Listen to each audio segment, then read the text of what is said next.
Untold tales of the harem, love, jealousy, and revenge.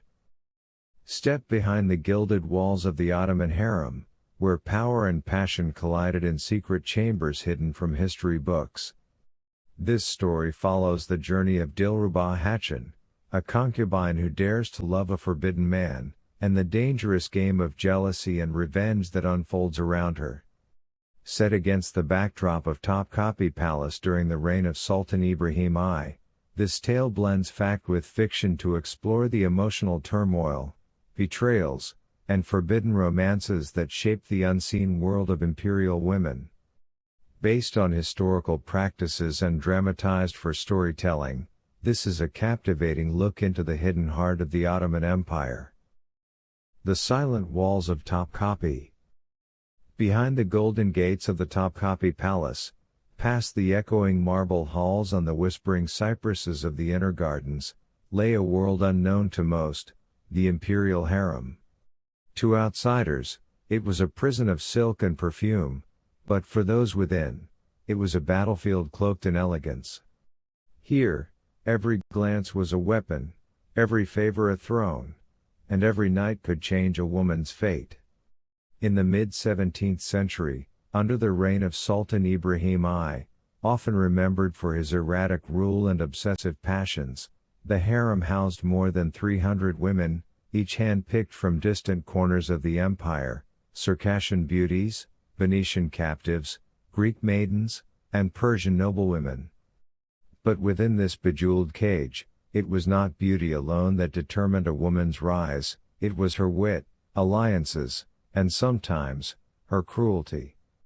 One such woman was Dilruba Hatun, a raven-haired concubine from Bosnia with eyes like stormy skies. She was known for her poetry and calm demeanor. But unknown to most, Dilruba harbored a secret love, one that could cost her life.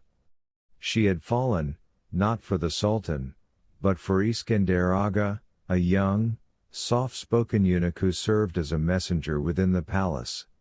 Their meetings were fleeting, a brush of fingers when passing messages, stolen glances during ceremonial processions, a verse of poetry slipped beneath a cushion.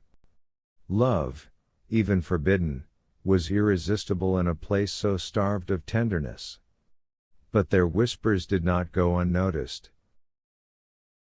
The Whispering Lattice. The harem was not ruled by the Sultan, but by his mother, the formidable Valid Sultan Isa, a woman of Georgian origin who had clawed her way to power through careful marriages and lethal silences. She believed in total control, and nothing threatened control like love outside the Sultan's reach. Isa Sultan's network of spies was unmatched. Even the painted wooden lattices, delicately carved to hide women's faces during public ceremonies, were rumored to carry sound to secret chambers.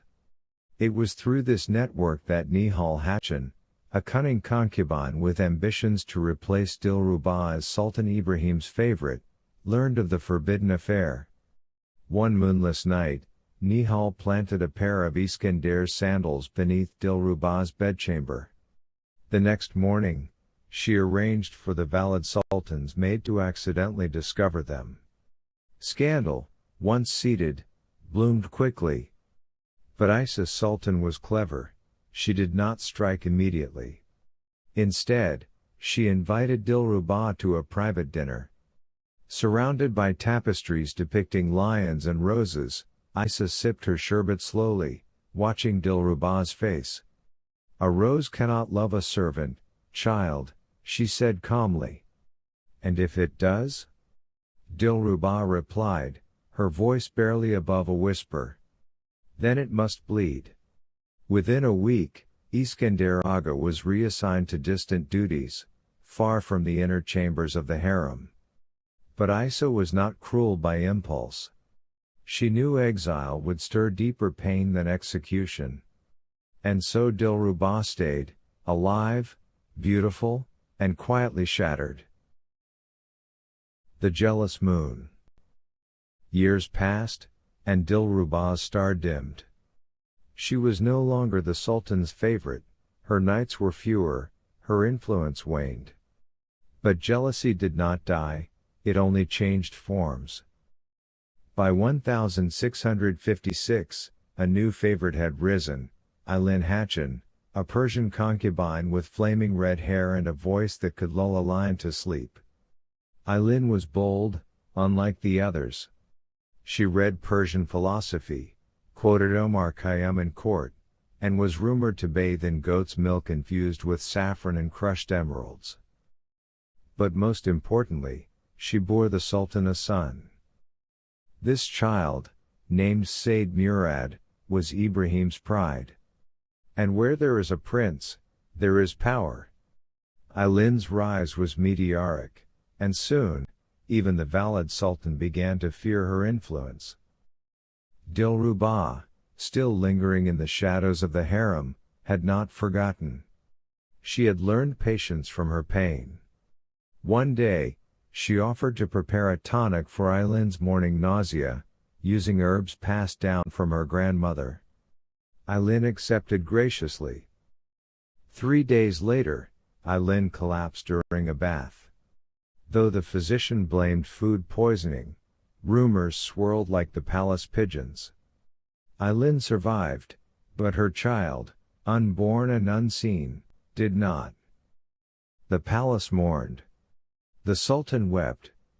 And Dilruba, behind her veil, wept too, though none knew whether it was for the lost child, or for the love she herself had been denied. Revenge in the Garden of Tulips. Time in the harem was like smoke, beautiful, fleeting, impossible to grasp.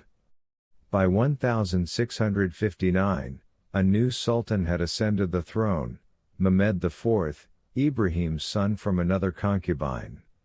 Isa's sultan had passed, and the harem shifted again, new alliances, new rules. Dilruba, now in her 30s, was no longer considered a threat. She had been moved to the old palace, a quieter residence in Istanbul where former concubines and forgotten favorites were sent. But not all hearts grow quiet in old age.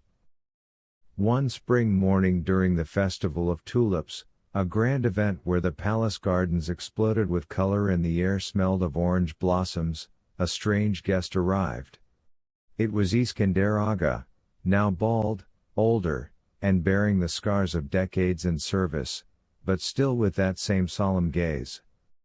He had returned not as a eunuch, but as a trusted steward in the royal court, granted freedom by the Sultan's new reforms.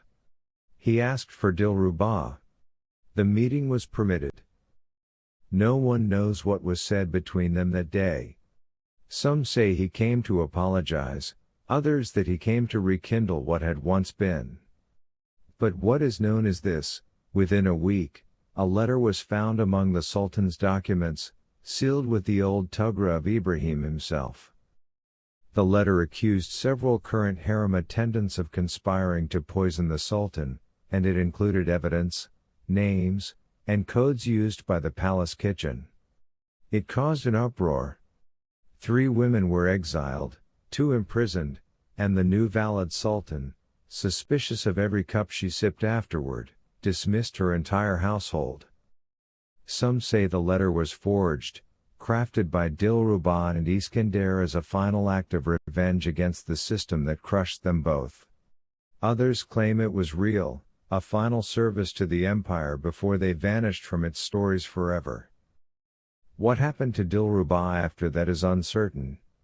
Some say she retired to a convent on the shores of the Bosphorus, living out her days in quiet contemplation. Others believe she and Iskandar fled the palace, sailing to Alexandria under false names, where they lived as husband and wife until old age. What is certain, though, is that her story, like so many others in the shadowy corridors of the Ottoman Harem, was never truly forgotten. It survives in whispers, in legends, and in the cold marble of the fountains where countless women once gazed at their reflections, wondering if love was worth the price of survival.